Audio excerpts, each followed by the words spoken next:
नमस्कार, महीने की खास पेशकश में आपका बहुत बहुत स्वागत है। मैं हूं आपके साथ संदीप ग्रोवर।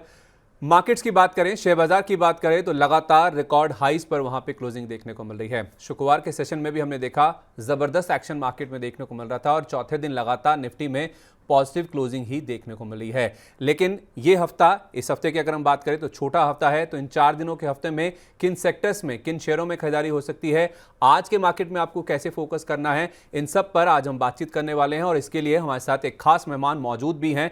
पीएचडी कैपिटल के founder and CEO Pradeep Haldar ji हमारे साथ मौजूद हैं कोलकाता से। सर, बहुत बहुत स्वागत है आपका। सबसे पहले मैं इस बात पे फोकस करना चाहूंगा कि आज का बाजार किस तरह का रह सकता है, फिर हम बात करेंगे कि आज की तैयारी कैसे करनी है और ये जो छोटा हफ्ता है, ट्रंकेटेड वीक है, उसमें किस तरह के एक्शन देखने को मिल सकते हैं। बहुत बहुत स्वागत है सर आपका। Thank you so much Sandeep ji for having me on your show. And मुझे बहुत अच्छा लग रहा है कि बहुत दिन बाद आपके साथ आ रहा हूँ एक ही शो में। सर, अगर हम मार्केट की बात करेंगे, लास्ट वीक में मैं थोड़ा ना इलेक्शन डे के से पहले चला जाऊंगा। अगर हम देखेंगे कि इतना एक फोमो मार्केट में चल रहा था, हम्म। उस दौरान जैसे ही एक फोमो खत्म हुआ, हमने देखा कि 4 तारीख को क्या हुआ इलेक्शन हाँ। के डे। तो मार्केट में ना सर, मुझे लगता है कि एक जो डर का सिचुएशन था 4 तारीख को, उसके बाद अगर आप 4-5 दिन देखेंगे तो मार्केट बहुत ही अच्छे से रैली किया है। पूरा का पूरा जो डाउनफॉल था पूरा रिकवर हो गया है। सो हम्म। आई बिलीव वन थिंग कि सर, अगर आप देखेंगे मार्केट का विक्स ऑलमोस्ट 30-35 भी हो गया था उस दिन। हम्म। तो उसके बाद से कंटिन्यूअसली डिक्रीज आ रहा है विक्स में, इंडिया विक्स में। सो मार्केट कहीं ना कहीं स्ट्रेंथ दिखा रहा है कि बोल रहा है कि भैया मैं तो ऊपर में जाने के लिए रेडी हूँ। और हम्म। कंटिन्यूअसली मार्केट ऊपर ही आ रहा है। और आज के डेट में अगर हम देखेंगे, वीक्स ऑलमोस्ट 12.80 के आसपास चल रहा है, मार्केट में कोई फेयर है ही नहीं। हम्म। लेकिन अगर हम देखेंगे कि कौन सा सेक्टर या फिर Nifty, bank Nifty almost life time high में अभी चल रहा है सर, तो यहाँ पे हम्म। बहुत ही सतर्क के हमको काम करना पड़ेगा। सर, मैं आपके सामने ना पूरा एक बार ब्यौरा रख देता हूं कि शुक्रवार का मार्केट किस तरह का था, किस तरह का एक्शन देखने को मिला था। रिकॉर्ड ऊंचाई पर हमने देखा कि सेंसेक्स और निफ्टी दोनों की क्लोजिंग देखने को मिली थी। इंपॉर्टेंट थी ये क्लोजिंग क्योंकि हफ्ते का आखिरी कारोबारी दिन था, तो वीकली क्लोजिंग के हिसाब से भी, जो वीकली चार्ट्स भी बनते हैं उनके लिहाज से भी देखा जाए तो काफ़ी इंपॉर्टेंट था। एनएसई पर अगर हम देखें तो 999 गिरने वाले शेयरों की सूची में के सामने 1443 शेयर ऐसे थे जो कि मजबूती के साथ कारोबार कर रहे थे, यानी कि एडवांस डिक्लाइन की अगर हम बात करें तो वो बुल्स के फेवर में थी। तेजी वाले शेयर ज्यादा थे गिरने वाले शेयरों की तुलना में, तो इससे पता चलता है कि मार्केट का मूड माहौल किस तरह का है। एचडीएफसी बैंक, आरआईएल, एमएनएम, ये कुछ ऐसे शेयर हैं, दिग्गज शेयर है जिनका वेटेज है इंडेक्स में। इनमें हमने देखा था कि मार्केट में काफी ज्यादा एक्शन देखने को मिला था, ये दौड़ते हुए नजर आए थे। और जिन शेयरों में हमने गिरावट देखी, उन शेयरों की अगर आप बात करें तो उसमें आईटी खास तौर पे था। उसमें आप 4 दिग्गज इनफैक्ट शामिल कर सकते हैं। टेक महिंद्रा है, टीसीएस है, विप्रो, एचसीएल टेक, उसके अलावा एलएनटी और एसबीआई, ये कुछ ऐसे शेयर थे जिनमें गिरावट देखने को मिली थी फ्राइडे के सेशन में। लेकिन इन दिग्गजों में गिरावट के बावजूद बाजार का फोकस ज्यादा तेजी के ऊपर था। सेंसेक्स 76,992.77 का जो रिकॉर्ड स्तर है उसके ऊपर बंद हुआ। तीसरे दिन लगातार सेंसेक्स में तेजी थी और निफ्टी तो चौथे दिन लगातार मजबूती के साथ बंद हुआ। 23,465.60 ये लेवल है क्लोजिंग का, जो कि एक रिकॉर्ड स्तर है निफ्टी के लिहाज से। अगर हम देखें, रिकॉर्ड क्लोजिंग देखने को मिली है। बैंक निफ्टी की भी जहां तक बात है तो 50,000 का जो एक इंपॉर्टेंट साइकोलॉजिकल लेवल है, की लेवल है, उसके ऊपर क्लोजिंग हमने फ्राइडे के सेशन में होती हुई देखी। काफी वॉलेटिलिटी हमने देखी है पिछले हफ्ते बैंक निफ्टी की जहां तक बात है। सेंसेक्स निफ्टी के मुकाबले उतनी गेंस या उतनी रैली नहीं बनी है, लेकिन हाँ, 50,000 के ऊपर जो साइकोलॉजिकल क्लोजिंग है वो भी वीकली बेसिस पे, ये एक बड़ा कीर्तिमान है जो कि बैंक निफ्टी ने पिछले शुक्रवार को हासिल किया था। मिड कैप इंडेक्स की बात करें तो 5वें दिन लगातार रिकॉर्ड स्तर पर वहां पे क्लोजिंग देखने को मिले। तो छोटे मझोले शेयर ब्रॉडर मार्केट्स में आप देखेंगे दिग्गजों की तुलना में जो एक्शन है, जो भरोसा है, जो कॉन्फिडेंस है, वो कहीं ना कहीं ज्यादा देखने को मिल रहा है। तो इस बाजार में सर हमने देखा निफ्टी में 23456 एक जो लेवल था जो कि हर कोई बहुत कीनली वॉच कर रहा था, एक बहुत ही कह सकते हैं कि साइकोलॉजिकल लेवल था। 23456, 23465 ये लेवल है जहां पे हमने शुक्रवार को क्लोजिंग होती हुई देखी है।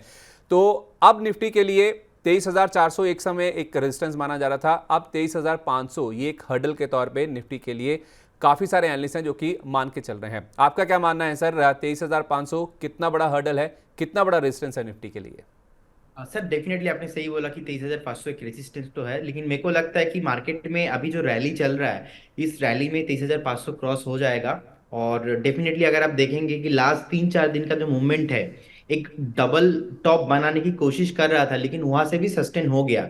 तो अगर सब कुछ सही रहता है तो मुझे लगता है कि 23,500 के ऊपर भी मार्केट सस्टेन हो सकता है। और जो भी ग्लोबल मार्केट अभी मैं देख रहा हूँ, एंड मुझे लगता है कि शॉर्ट टर्म में एक 23,700 टू 800 के आसपास एक रेजिस्टेंस हमको नियर टर्म में डेफिनेटली वहां पे जाके मिल सकता है। लेकिन अभी के लिए तो 23,500 एक बहुत ही स्मॉल जोन हो गया, एंड डेफिनेटली इसको क्रॉस हो जाएगा।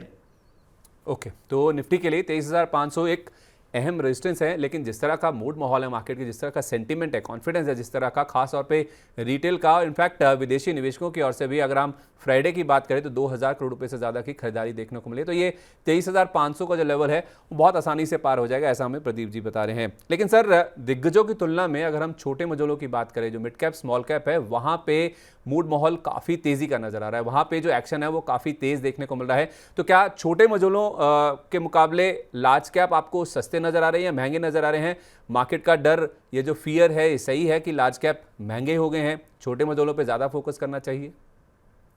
सर यहाँ पे ना दो तीन चीज फैक्टर है। मुझे लगता है कि अगर आप देखेंगे कि नेक्स्ट कमिंग हफ्ते में एक दो, नेक्स्ट मंथ ही मेरा हमारा नया बजट है।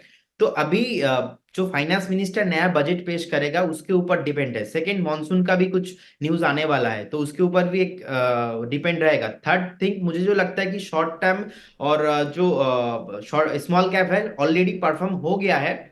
सो स्मॉल कैप की अगर आप बात जो करो ना सर, स्मॉल कैप ऑलरेडी बहुत चल गया लास्ट एक हफ्ते में, एंड डेफिनेटली मार्केट में तो अभी फेयर नहीं दिख रहा है टेक्निकली, क्योंकि एज ए इन्वेस्टर आपको थोड़ा सा डर रखना चाहिए। आपको आपका पोर्टफोलियो को हमेशा डाइवर्सिफाइड करना चाहिए। कभी आपको इस चलती मार्केट में ऐसे स्टॉक्स ढूंढना है और ऐसे स्टॉक में आपको निवेश करना है जहां पे आपको रिस्क रेशियो फेवरेबल रहे। ऐसा ना हो कि अगर मार्केट 23,500 से 300 पॉइंट नीचे आ जाए और आप बहुत बुरे तरीके से फंस जाओ। तो मेरे को लगता है मार्केट जो है बहुत ही अच्छा है, लेकिन इसी मार्केट में आपको ऐसा स्टॉक में आपका मौका देखना चाहिए जहां पे आपको चार्ट के साथ, फंडामेंटल के साथ आपको थोड़ा रिस्क एंड रिवॉर्ड जो रेशियो है वो फेवरेबल रहे। तो मेरा ख्याल से सर स्मॉल कैप में भी ठीक है, और मिड कैप में जो आप बोल रहे हो, mid cap and large cap दोनों ही ठीक है, लेकिन ये स्टॉक स्पेसिफिक डिपेंड करेगा। स्टॉक स्पेसिफिक रहना चाहिए, टेक्निकल्स के साथ साथ फंडामेंटल को जोड़ना चाहिए, यानी कि टेक्नो फंडा अप्रोच मार्केट में अपनानी चाहिए, ऐसा हमें प्रदीप जी बता रहे हैं। तो इन दोनों में इनकी महारत हासिल है, इनसे शेयरों के बारे में हम पूछेंगे। लेकिन सर, उससे पहले एक आईटी सेक्टर पे आपसे सवाल लेना चाह रहा हूँ कि कई सारे दिग्गज हैं, जिसमें हमने 3-4 नाम आपको बताए भी हैं, HCL टेक हुआ, टेक महिंद्रा, TCS, विप्रो, ये सारे शेयर हैं जो कि बाजार रिकॉर्ड हाई पे बंद हुआ, लेकिन इन शेयरों में गिरावट देखने को मिली थी फ्राइडे के सेशन में भी। तो ये जो आईटी में गिरावट देखने को मिल रही है, हालांकि इसका यूएस से वास्ता है क्योंकि वहाँ पे रेट कट नहीं हो रहा है, तो उसका इम्पैक्ट कहीं ना कहीं इन शेयरों में देखने को मिल रहा है। आपकी क्या राय है सर, ये जो आईटी में बिकवाली है, ये कितनी लंबी चल सकती है, कितनी चिंताजनक है? क्या कोई ऐसे शेयर हैं जो आपको लगता है कि इस गिरावट में खरीदे जा सकते हैं, या फिर इस सेक्टर से दूर ही रहें?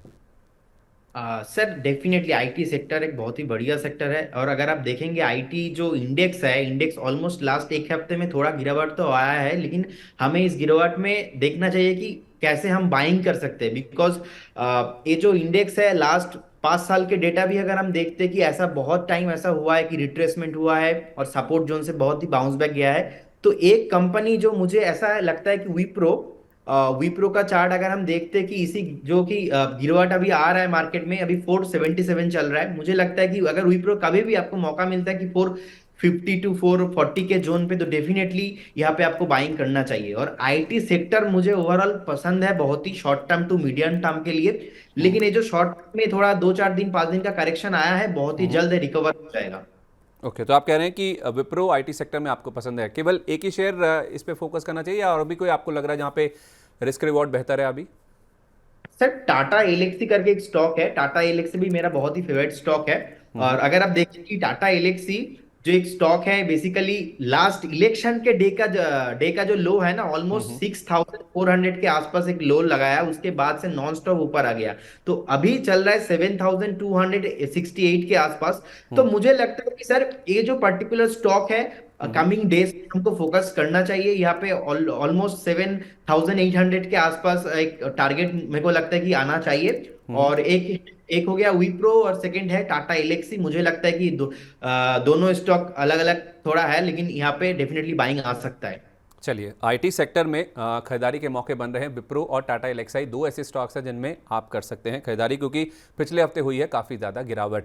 अब बात करते हैं इस हफ्ते की और तैयारी करते हैं आज की जहाँ तक बात है या फिर इस हफ्ते की अगर हम बात करें तो पहले तो सर निफ्टी के लिए क्या अहम लेवल्स होंगे, किन लेवल्स पे खास तौर पे फोकस करना चाहिए और आपका मूड माहौल क्या होना चाहिए? जो लोग निफ्टी में ट्रेड करते हैं उनके लिए आपकी क्या राय होगी? सर बेसिकली अभी लाइफ टाइम हाई में ट्रेड कर रहा है और मुझे लगता है कि मार्केट में टेक्निकली आज के डेट में तो फेयर है नहीं, क्योंकि इंडिया विक्स हमने देखा है और ओपन इंटरेस्ट मैक्सिमम अगर आप ओआई देखेंगे कि 23,300 में है एंड अपर साइड में 23,500 में है। सो एट द टाइम अगर हम मार्केट को मैं देखता हूँ थोड़ा साइकोलॉजिकल लेवल पे तो बहुत हाई पे आ गया है। एंड लास्ट टाइम हमने देखा है कि एक हफ्ते में डीआईआई एफआईआई दोनों का ही बाइंग आ रहा है, लेकिन ऐसे ही अगर चलता जाएगा तो मार्केट बहुत ऊपर आ जाएगा। तो इसीलिए ना मुझे लगता है कि एक बार हमको थोड़ा न्यूट्रल व्यू भी रखना चाहिए मार्केट में। शॉर्ट टर्म दो एक दिन के लिए तो मैं पॉजिटिव हूँ, लेकिन 23,000 अभी 465 जो लेवल चल रहा है मार्केट में, मुझे लगता है कि हमको डाउन साइड के लिए भी रेडी होना चाहिए। डाउन साइड मतलब थोड़ा जो एक हेल्दी करेक्शन, क्योंकि मार्केट एक हफ्ते से नॉन स्टॉप भाग रहा है।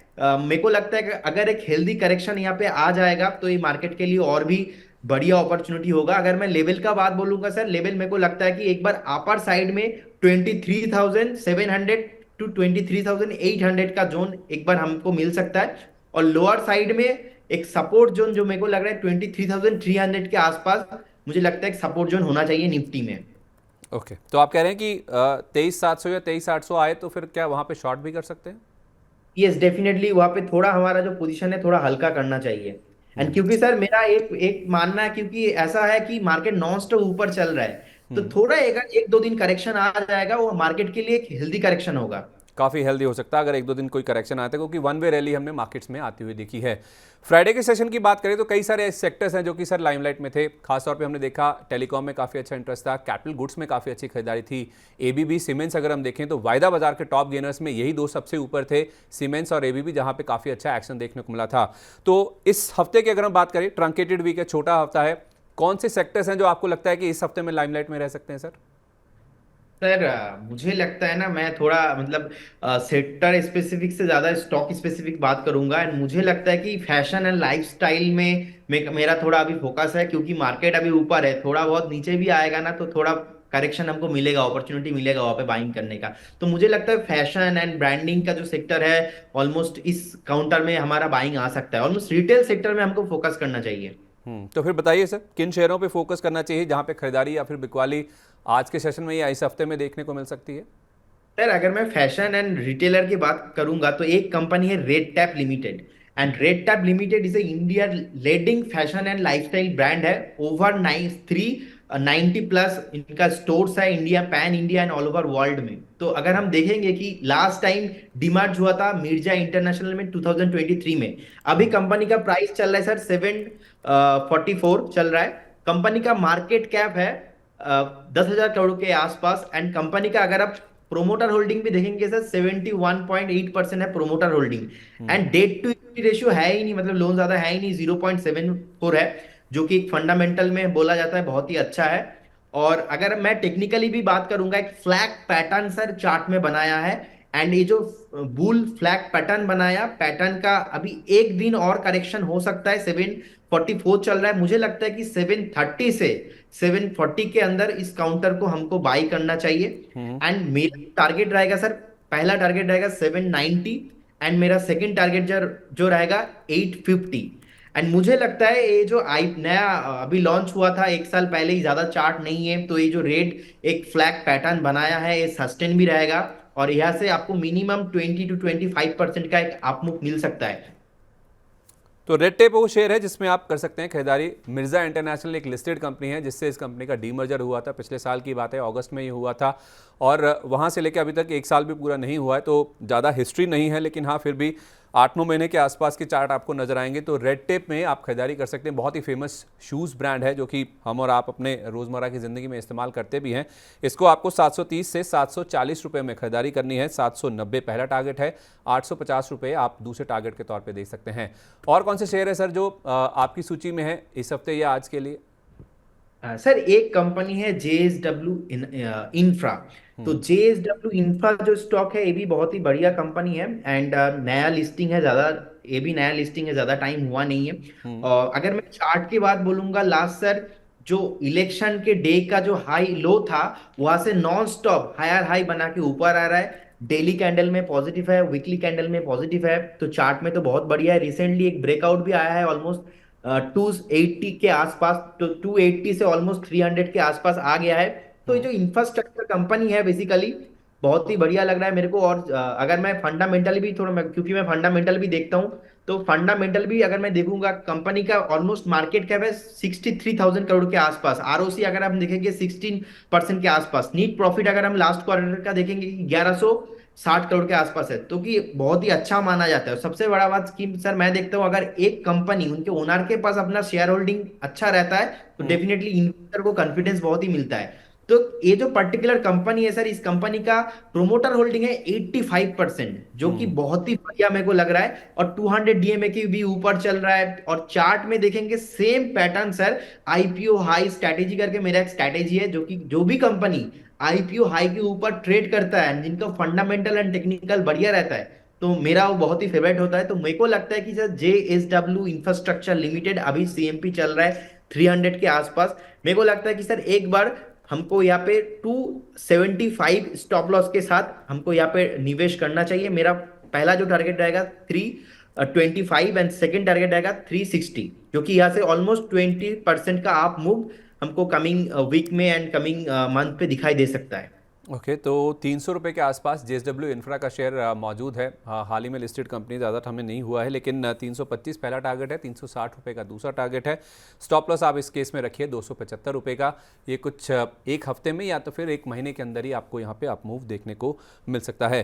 सर, आपने कहा कि आप स्टॉक स्पेसिफिक रहना चाहेंगे। आपने 2 शेयर्स अपने तो बता दिए हैं जहाँ पे आपको लगता है कि काफ़ी अच्छा एक्शन बन सकता है, लेकिन PSU शेयरों को लेकर हम देख रहे हैं कि बहुत ज़्यादा लोगों का इंटरेस्ट है। तो PSU शेयरों में जिस तरह का रनअप हमने 4 जून के जो लोज बने थे वहां से देखा है, बहुत सारे स्टॉक्स हैं जो कि रिकवर हो चुके हैं, चाहे उसमें BHEL देखें, चाहे BEL देखें, रेलवे के काउंटर देखें, बैंकिंग की बात करें, सब में लोअर लेवल से काफ़ी अच्छी रिकवरी देखने को मिल चुकी है।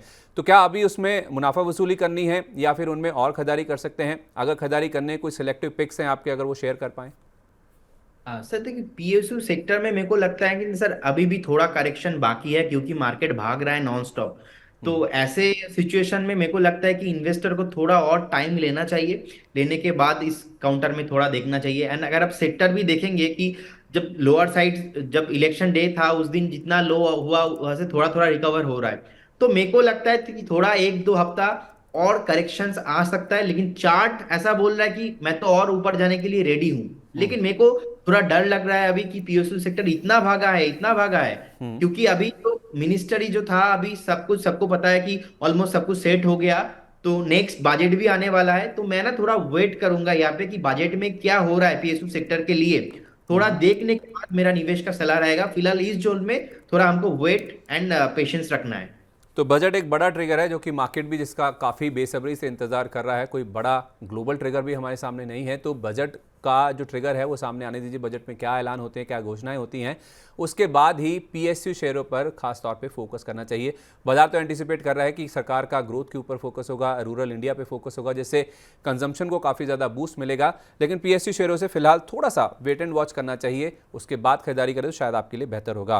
फ्राइडे की सेशन में सर हमने देखा था कि डिफेंस शेयरों में काफ़ी अच्छी तेज़ी बनती हुई दिखी थी। कई सारे ऐसे स्टॉक्स हैं जो कि कई दिनों से ठंडे पड़े हुए थे, लेकिन वहाँ पर काफ़ी अच्छा एक्शन देखने को मिला था। तो ये जो पिछले हफ्ते डिफेंस शेयरों में खरीदारी शुरू हुई है, क्या आपको लगता है कि इस हफ्ते भी जारी रहेगी? कुछ ऐसे स्टॉक्स जो आपके रडार पर हैं? सर डिफेंस सेक्टर एक बहुत ही बढ़िया सेक्टर है, और मुझे लगता है कि यहाँ पे डेफिनेटली हम सबको फोकस करना चाहिए। एक कंपनी है हिंदुस्तान एरोनॉटिक करके, तो मेरे को ना पर्सनली बहुत अच्छा लगता है, लेकिन अभी रिसेंट में मैंने देखा कि बहुत ही ऊपर आ गया है, तो थोड़ा करेक्शन के लिए मैं वेट करूंगा। और डिफेंस सेक्टर में एक ऐसा सेक्टर है इंडिया में, कोई भी सेक्टर का जो है बजट के दिन जब अनाउंसमेंट होता है, जब कि कितना स्पेंड होना चाहिए, कि कोई भी सेक्टर में कम हो सकता है, लेकिन डिफेंस सेक्टर एक ऐसा सेक्टर है जहां पे कम नहीं होता है, हर साल इंक्रीज ही होता है। तो मेरे को लगता है कि डिफेंस सेक्टर में डेफिनेटली आप सबको सोचना सोचना चाहिए, एंड यहाँ पे निवेश का सलाह भी है। और बेसिकली पर्सनली अगर मैं कहता हूं कि ये जो काउंटर है, जब भी आपको 5% 10% डाउन साइड मिले कमिंग 1 डिकेड के लिए, जो पर्टिकुलरली सेक्टर मेरे को बहुत ही अच्छा लगता है। एंड सेकेंड थिंग, अगर आप देखेंगे कि हमारे इंडिया एंड मोदी 3.0 जो रैली अभी चल रहा है, तो इस हम्म। जोन में मोदी जी का भी यही है कि फोकस की डिफेंस को पहले ठीक ठाक रखना है। और हमारा इंडिया अभी ऐसा कंट्री है कि दुनिया में जाना जाता है। हम्म। और मैं आश्चर्य नहीं होऊंगा कि ऐसा बहुत सारे लोगों का मानना है कि नहीं, इंडिया का रैली चलेगा चलेगा, लेकिन डिफेंस सेक्टर जो है ना, ये धमाका मचाने वाला है। एंड यहाँ पे बेसिकली मेरे को लगता है कि आपको एक बार डेफिनेटली रखना चाहिए। और एक स्टॉक पर्टिकुलरली मेरे को जो अच्छा लगता है, ज्योति सीएनसी ऑटोमेशन करके। ये ज्योति सीएनसी ऑटोमेशन बहुत ही फेवरेट स्टॉक है मेरा। ये ज्योति सीएनसी ऑटोमेशन में अगर आप देखेंगे, अगेन मैं एक थीम बता रहा हूं आज आपको कि न्यू स्टॉक है, न्यू चार्ट है, इस चार्ट के साथ हमको रैली मिल रहा है। तो ज्योति सीएनसी ऑटोमेशन जो है ना, यहाँ पे एक रैली आया हुआ है। लास्ट 35 डेज में ऑलरेडी 50% का रिटर्न ज्योति सीएनसी ने जनरेट करके दिया है। तो मेरे को लगता है अगर कभी भी आपको 2 से 5% का एक डाउनफॉल मिला है, अगर मिलता है, तो फिर ये ज्योति सीएनसी ऑटोमेशन में एक रैली आ सकता है, जो कि मशीनरी एंड डिफेंस सेक्टर में बनाता है, ऑटो एंड मशीनरी सेक्टर में बनाता है। डिफेंस सेक्टर का भी बहुत सारा ऐसे उनको ऑर्डर मिला है। लास्ट अगर मेरे को अभी याद नहीं आ रहा है ठीक से, लेकिन फिर भी याद है 8,400 मशीन डिलीवर किया है 3,500 क्लाइंट्सों को, वो भी यूरोप एंड अलग अलग कंट्री में। तो ऑलमोस्ट ये बहुत ही बड़ा बात होता है। और ये जो बजट है, बजट के लिए मैं वेट करूंगा एंड डेफिनेटली डिफेंस सेक्टर को बहुत ही बूस्टिंग मिलने वाला है। सर, आपने कहा कि एचएएल आपके रडार पे है बजट के लिहाज से या फिर डिफेंस सेक्टर की जहाँ तक बात है। सिर्फ आखिरी सवाल आपसे पूछूंगा क्योंकि हमारे दर्शकों के सवाल बहुत ज़्यादा आ रहे हैं इन शेयरों को लेकर। एक तो है सर पारस डिफेंस का, अगर आप इसके चार्ट देख पाएँ क्योंकि काफ़ी दिनों के बाद इसमें रैली देखने को मिली है फ्राइडे के सेशन में। दूसरा है MTAR टेक, जिसे हम एमटार टेक के नाम से भी जानते हैं। और तीसरा है BEL, भारत इलेक्ट्रॉनिक्स लिमिटेड। इन तीनों शेयरों को अगर आप चार्ट्स में अगर आप समझा सकें कि इनमें कुछ खरीदारी के मौके या फिर मुनाफा वसूली करनी चाहिए। ओके। सो बेसिकली पारस डिफेंस स्पेस जो है, मुझे लगता है कि एक रेजिस्टेंस है सर। ऑलमोस्ट अगर आप देखेंगे कि 1270 के आसपास एक रेजिस्टेंस है, तो यहाँ से भी 100 पॉइंट ऊपर है। तो अगर किसी को होल्ड करना है, एग्जिट करना है, तो आप एक बार 1220 का 30 से टारगेट इमीडिएटली बेसिस आ सकता है। सो अगर स्टॉक बेसिकली अगर 1270 के ऊपर सस्टेन करता है, तो नेक्स्ट एक रैली आ सकता है। फिलहाल के लिए 1250 तक का एक टारगेट है, आप डेफिनेटली वेट कीजिए। और ये जो भारत इलेक्ट्रिक इलेक्ट्रिक BEL का आपने बात किया है, तो मेरे को लगता है कि 309 अभी चल रहा है और डेफिनेटली अपने नीला खुला आकाश में चल रहा है, कोई भी रेजिस्टेंस नहीं है। ये और भी चल सकता है। जो शॉर्ट टर्म के लिए एक डाउनफॉल था, उसको भी एक कंज्यूम करके ऊपर आ रहा है। और अगर हम डेली चार्ट देखेंगे, डेली चार्ट में भी एक कंटिन्यूसली हायर हाई देके ऊपर आ रहा है। तो शॉर्ट टर्म में मुझे लगता है कि 330 तक एक टारगेट बन सकता है।